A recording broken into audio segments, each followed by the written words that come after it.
Here's another in NBC's great parade of new shows. Ladies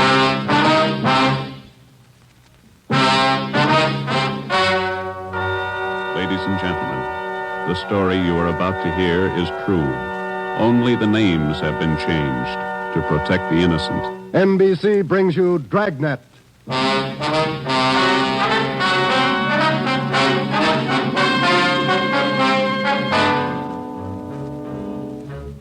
You're a detective sergeant. You're assigned to homicide. A mad killer is loose in the city. In every instance, he leaves the murder weapon behind. There are no fingerprints, no clues to the killer's identity. Your job, get him. Dragnet, the documented drama of an actual crime, investigated and solved by the men who unrelentingly stand watch on the security of your home, your family, and your life.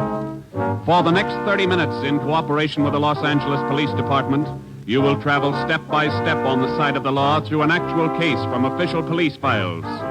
From beginning to end, from crime to punishment, Dragnet is the story of your police force in action. It was Tuesday, June 3rd. It was warm in Los Angeles. We were working the day watch out of homicide. My partner's Ben Romero. The boss is Ed Backstrand, chief of detectives. My name's Friday. I was off duty reporting back in on an emergency call.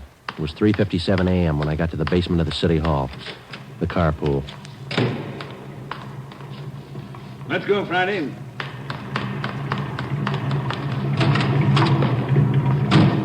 Sorry to call you back in. Couldn't be helped. All right, Ben. Okay, Skipper.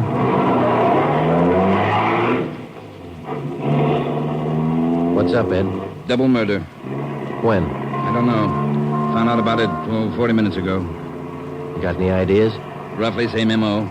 Was that 6413 Norwich, Skipper? No, 6430. What do you mean, the same M.O.? The same guy. Brickbat killer. How many does this make? Counting tonight, 4. We got anything at all? Smudged fingerprint we can't even classify. Sounds like a smart operator. We gotta get him. If we have to shake down the city from one end to the other. Big job, Skipper. Big killer.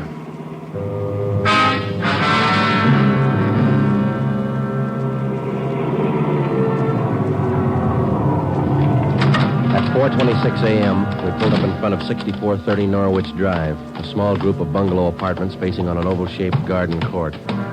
2 uniformed officers were stationed at the door to the apartment. Hi, Chief. Hiya, fellas. We went inside. Wellberg from Homicide was waiting for us. This way. In here. Well, there they are. Yeah. Mother, daughter. Joe, on the floor beside the bed. Yeah, a red brick.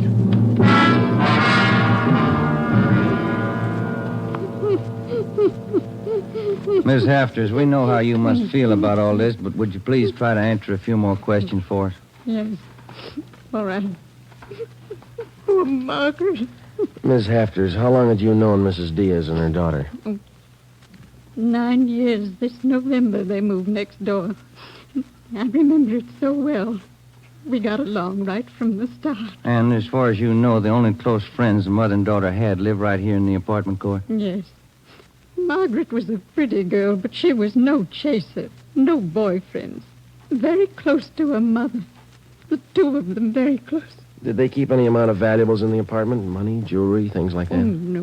Mrs. Diaz and Margaret didn't have much, you know. Very modest income. They both worked. And you can think of no good reason. Oh, no. Oh, poor Margaret, poor Mrs. Diaz, lying in there. Shock. It's a terrible shock. Wellberg, Yes, Sergeant. would you show Miss Hafters back to her apartment? Sure, Sergeant. Thank you, Miss Hafters. We appreciate it. Yes, thank you. Poor Margaret. Poor Mrs. Diaz. Well, Joe? Let's check with Ed. He's back in the bedroom. You get anything from the neighbors? The usual, Ed. No jealous boyfriends, ex-husbands, nothing like that. Boys find any evidence yet, Skipper? Well, still working on it. You got any theories? Well, we know the killings were all done by the same guy. Mm-hmm. Cuts the same pattern out of the window screen. Cuts the same pattern with a glass cutter out of the window. Reaches in and flips the locks. All right, where's that leave us? And before he gets inside, he makes sure there are only women in the house. That means he probably watches the house for a few days. Yeah. Once he gets inside, he wants only one thing, to kill. He's never taken any valuables. As far as we can tell, he's never searched for any. What kind of a man works like that? I think the guy's kill crazy. Hey, fellas, Yes, Donner? here's a break.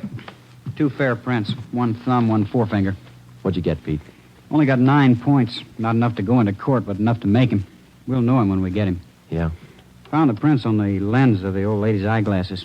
Probably knocked him off the night table when he went after her. And when he was done, he put him back on the table. Yeah. Had blood on his hands, see? Yeah. That's funny, isn't it? Why would he go to the trouble of picking up the woman's glasses after he killed her? We'll ask him when we find him.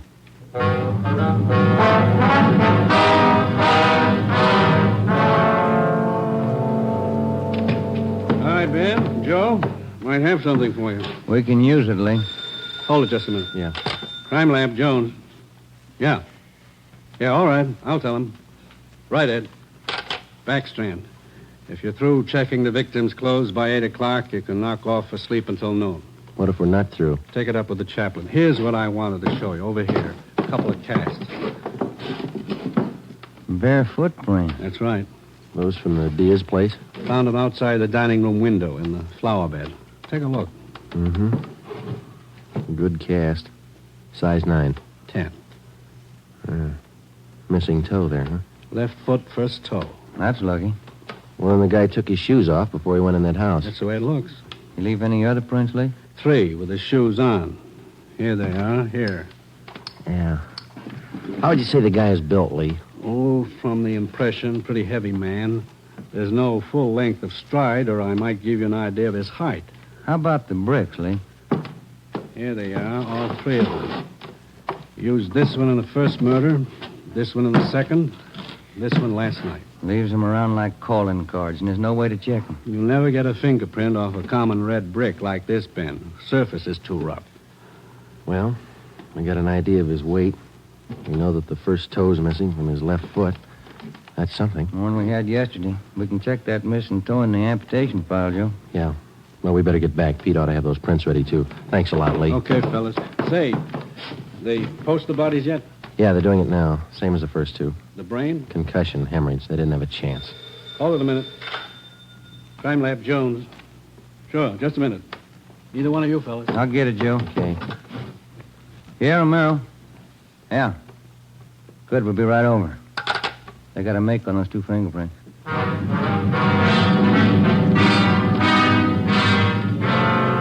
Okay, Joe. Single print file. Made him on the index finger. Let me see, Pete. Take a look, Ben. Yeah. Doesn't look like a killer, does he, Joe?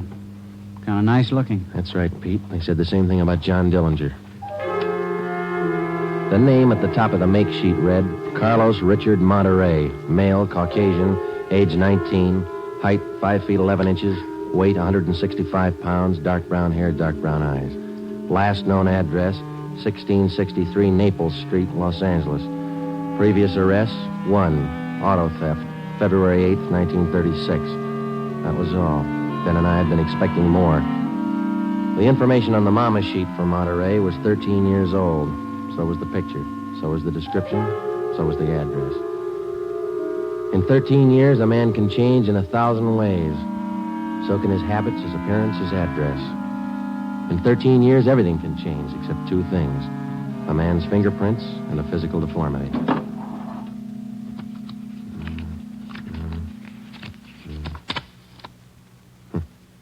Missing toe on left foot. Carlos Richard Monterey.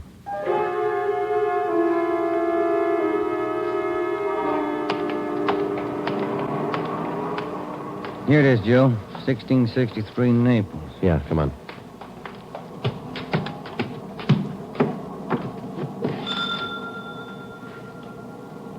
Somebody's coming. Mm-hmm. Yes? What is it? We're police officers. We'd like to ask you a few questions. Oh, yes. Would you like to come in? Thank you, ma'am. Yes? Would you mind telling us your name? Monterey. Isabel Monterey. What is it you want? You're married? Yes. My husband is Francisco Monterey. Would you explain why you are here? We thought you might be able to help us. We're looking for a man named Carlos Monterey. I don't understand you. We're looking for a man. We'd like to talk to him. Do you know where he is? Yes. Carlos is dead 7 years ago. He's dead, my husband told me. And does your husband know Carlos, or did he know him? He was his brother. What about your husband's parents, Miss Monterey? Where are they? They're both dead. Sometime now. Have you ever met Carlos? No, never. I have only heard of him. What have you heard of him, Miss Monterey? Do not ask me. This is important, very important. Francisco would not like it if I told you. It's important, Miss Monterey, believe us. Carlos, he's sick. His mind. For 8 years, Francisco has not seen him, not heard from him. He thinks he's dead. But he only thinks so, Miss Monterey. No one's told him his brother's dead. He just thinks so. What else is there to think? Where's your husband now? At his work, the store, Rivera Street near Main, grocery, Monterey Cartwright grocery.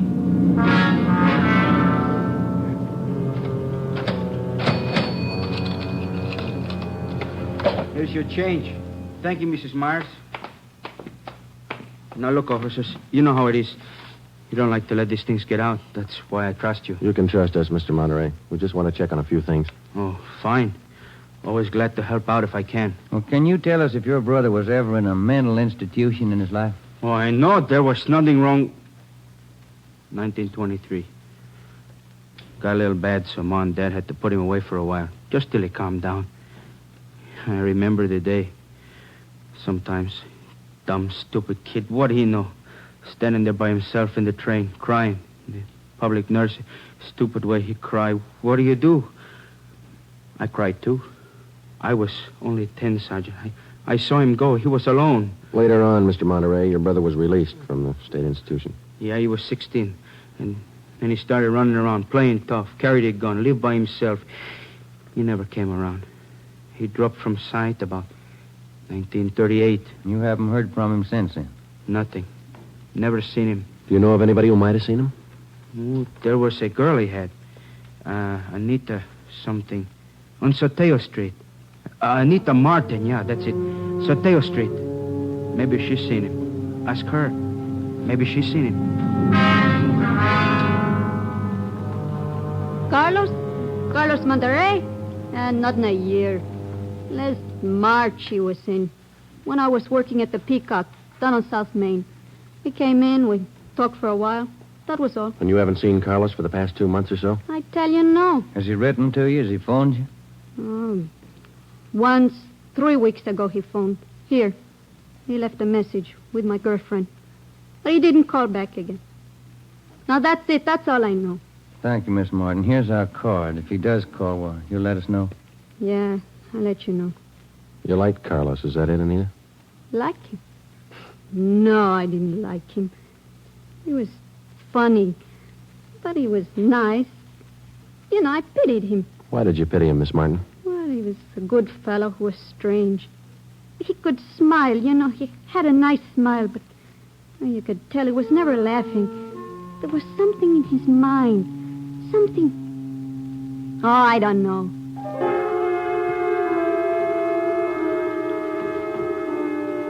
At least a year, closer to 2, I haven't seen Carlos. No letters, not a card, nothing. He was in the East the last time I heard. When was that? A year ago, January, I was in here. He sent me a calendar. Sometimes he could get along fine, very well. Other times, terrible. He couldn't keep him down. How'd he manage to stay out of jail that way, Vicente? I don't know. Sometimes he should have been in jail 5 times over. And you say you don't know of anybody who might have a recent picture of Carlos, a snapshot? No. No one I can think of. Okay, Vincenti, here's our card. If you do think of somebody, let us know, will you? It'll help. Sure, glad to. If I hear of anybody. What kind of a day is it outside? Hot? Hot.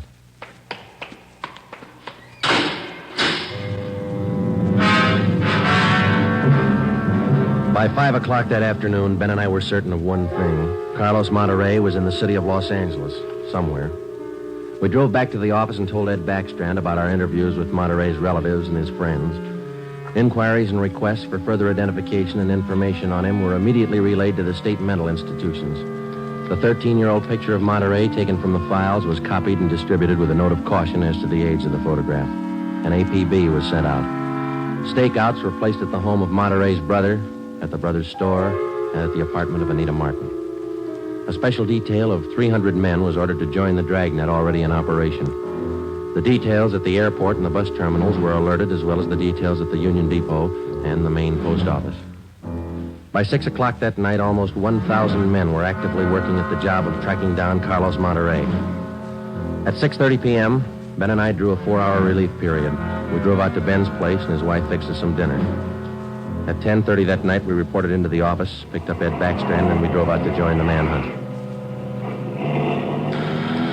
Unit 32R on the corner of South Flower and Loomis, the 390W, KMA 367. Unit 12A, code 1. 66A at 864 Wall Street. See the man about a 507, KMA 367.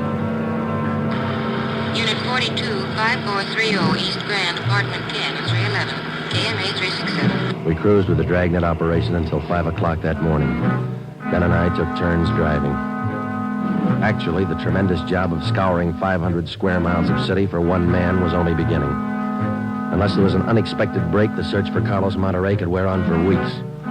It did. Night after night, the manhunt went on, and day after day. There was no break. 16 days later, on a Sunday night, I went to bed early. I read a while, and then I turned off the lamp and went to sleep.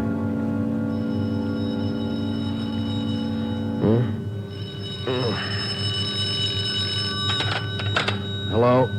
Friday talking. Sorry, Joe. Get in here as fast as you can. What's the matter? That girl Monterey knew, the one you talked to, Yeah? she left her apartment, went to her girlfriend's. Yeah? She's dead.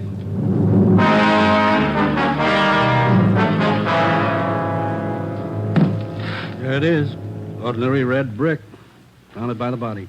How long's she been dead, Skipper? Well, she was seen alive about an hour and a half ago. Got 3 bare footprints, good length of stride.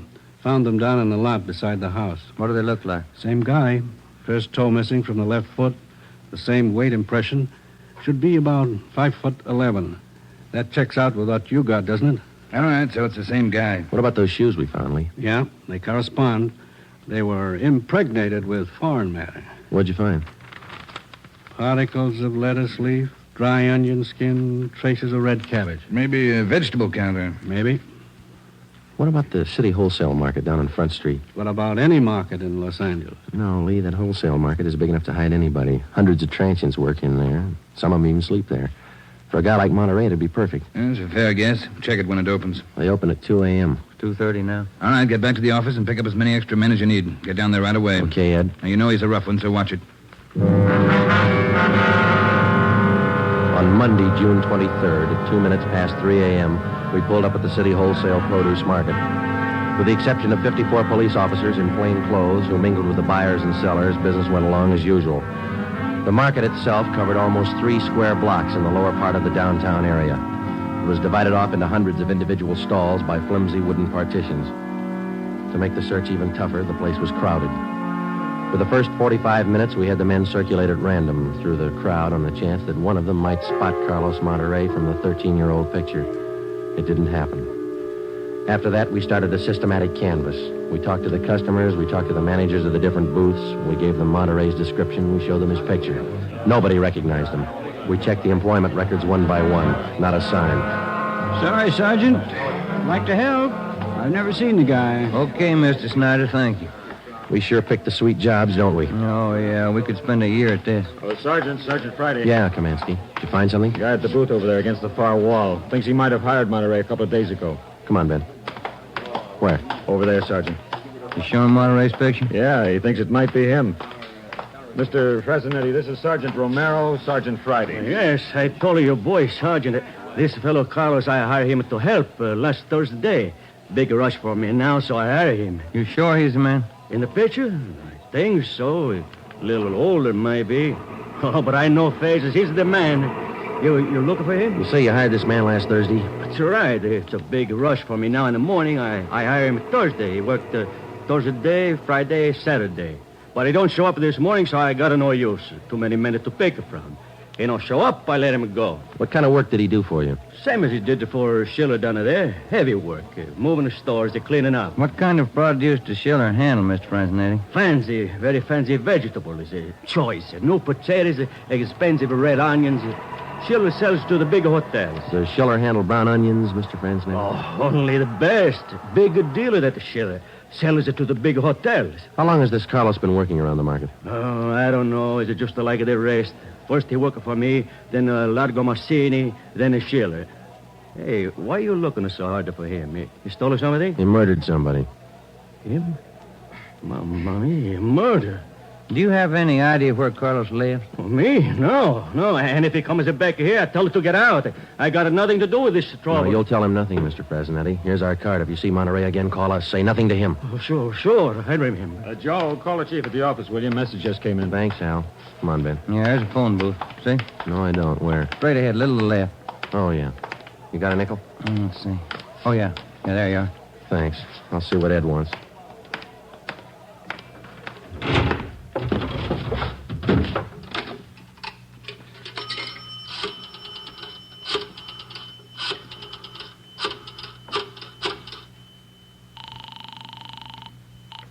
City Hall, 2511. 2511. Chief of Detectives Office, Hannon. Hi, Mike. Ed there? Ed, take it on extension 2, will you? Backstrand talking. Friday, Ed. Move fast on this one, Joe. What's up? Main post office. Carlos Monterey picked up a letter there less than 5 minutes ago.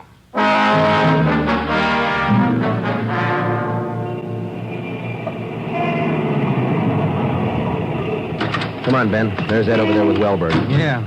Traffic short jammed up around here. Hi, Ed. Friday, Romero, you all set, Wellberg? All set, Chief. Spring Street to San Pedro. Sunset the first. Got it covered. Good. What's the story? Post office detail tipped us off. 5 minutes after 8, a man answering Carlos Monterey's description picked up a letter at the general delivery window. That was 16 minutes ago. Who spotted him? Sam Lane. Got a look at him just as he was leaving the window. Called to him to stop, but Monterey ran. Lane called me, and we threw a net over the area for 6 blocks around. And Monterey's still somewhere inside this area? I don't know how I could have gotten out. What's next? Well, I'll give him an hour to break for it. After that, we start a house-to-house search of the whole area. Stop all pedestrian and vehicular traffic for identification. You're going to jam up the depot traffic. That's cheaper than murder, Romero. Get going. The first hour we counted off in 5-minute segments. Like Backstrand, we felt close enough to Monterey to touch him. But he still wasn't there. The north and south ends of the blockade started to move in, slowly. Searching every store, every house, every conceivable place where a man might hide out. In the meantime, Ben and I worked the Spring Street side of the blockade, watching the faces of the pedestrians as they came through one by one, examining all vehicles and their drivers. The morning wore on, the sun came out, and it started to get warm. By 11 o'clock that morning, Monterey still had not been found. The temperature was 93 in Los Angeles. It was still climbing. The search went on. At 10 minutes past 2 p.m., Backstrand made the rounds. How's it look, Skipper? Not good. Going slow. How much longer you figure? I don't know. It'll go to after dark, that's sure. District down here is like a rat's nest. Yeah. Nothing? Nothing. But he's someplace inside this blockade. He's got to be. Any chance of getting relief for the men in our squad? Some of them been working straight through since yesterday. I'll see. Check with me around 5 this afternoon. Thank you, Skipper. Keep a sharp lookout. One slip. That's all it takes. The search went on. At 3 o'clock that afternoon, the temperature was 95. We sweltered and we waited. At 3:45, Backstrand sent a squad of men into the Union Depot to search it from top to bottom. There was one false alarm when one of the men thought he saw Monterey slipping out a side door into a taxi. He turned out to be a train conductor. At 25 minutes past 4, Backstrand passed along the order to our detail to start moving in, house by house. It was a tedious job, and it went slow. The men were tired. At 5:30, the relief squad showed up. Ben and I stayed on. After another 2 hours of house-to-house searching, the trap was narrowed down to a 3-square-block area, a single block wide and 3 blocks long. It started to get dark. Backstrand ordered out batteries of floodlights. By 8 p.m., the cordon closed in around the last 2 square blocks. Lines are all set, Skipper. Ready to move. Good. What do you think? We'll know pretty soon, one way or the other. Frank, keep that traffic moving. All right, you two, get going. See you later, Skipper. Joe, let's take a look in here. Okay. Sure is an old building. Yeah. Where'd Kamansky go? I don't know. He's here a minute ago. Oh, wait. There's his flashlight. Down at the end of the corridor there. He's signaling. Yeah, come on. Kamansky? Yeah. Down below, Sergeant, in the basement. Come on. Monterey? He's been there, I think. Here, this way. Where? Over here. Now watch your step. The light's bad. Here he is. Says he's the janitor. Oh, my head. He's been slugged. All right, come on. How'd it happen? Can you tell us? Yeah, a big man hit me. I came down to empty the baskets. He hit me and ran. Ran over to the new building. The new building? Is that the one next door? Yeah, just a few minutes ago. Nobody's come out of this building for the past half hour. Every door in the place is guarded. No, not the doors. He went through the tunnel. I saw him. Over there's the tunnel. I'll take a look, Joe. Yeah, the tunnel connects the two basements. Same company, old building, new building. The tunnel connects the basements. Joe, come on. Yeah. Kamansky, get out to Backstrand. Tell him what's happened. Right, Sergeant. And call an ambulance. Right. All right, Ben. Through the tunnel. Watch where you're going. The light's bad. Yeah, it is. That a door up ahead there? Yeah, I think so. Yeah. Let's go. Good. There's a stairway. Come on.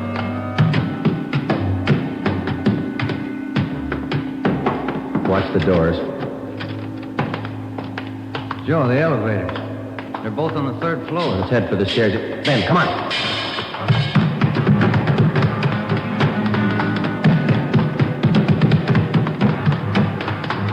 One more floor. Yeah, right. Come on, hurry. Yeah. Look, top of the stairs. There he goes. All right, hold it, you. Stuck in the elevator, Joe. He's going down. Well, we'll never make it on the stairs. Joe, look. This other elevator. The control lever's bent. Let's try it anyway. Yeah. All right, kick the control lever. Kick it, Ben. That's good. All right, Ben, knock the lever back. Come on, quick. Yep. What's the matter? Joe, it's jammed. We're going past. All right, let's kick it. Here. There, that does it. Can you reach the door control? Wait just a minute. I'll see. Yeah. Okay. Well, he's still in the building. Both elevators are here now. Yeah. Down the hall, Ben. The office on the left, I think. Yeah. Here we are. All right, keep clear of the door. All right, Monterey, put on that gun and come on out. I'll kill you! I'll kill all of you! All of you! Okay, Joe, let's take it. Watch it, Ben. He's throwing everything he can get his hands on. I'll kill you! Come on! Come on! I'll kill you! Get away! Come on, you! Oh! All right, Monterey. Come on, you. Everywhere you! Kill you! Okay, Ben, take him. Yep. Oh!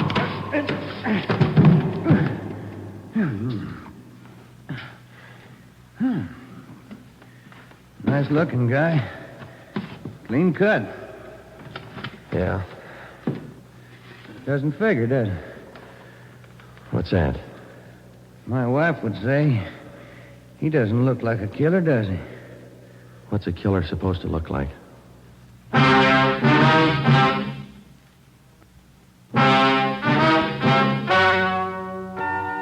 story you have just heard is true. Only the names were changed to protect the innocent. Carlos Monterey was examined by 5 different psychiatrists appointed by the Superior Court and was found to be sane. He was tried and convicted of murder in the first degree. He was executed in the lethal gas chamber at the state penitentiary.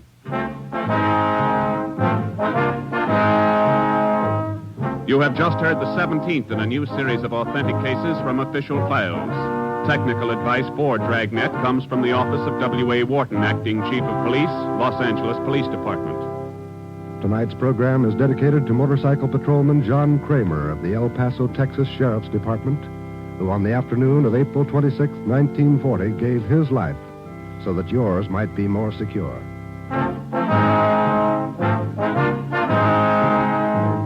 Dragnet came to you from Los Angeles.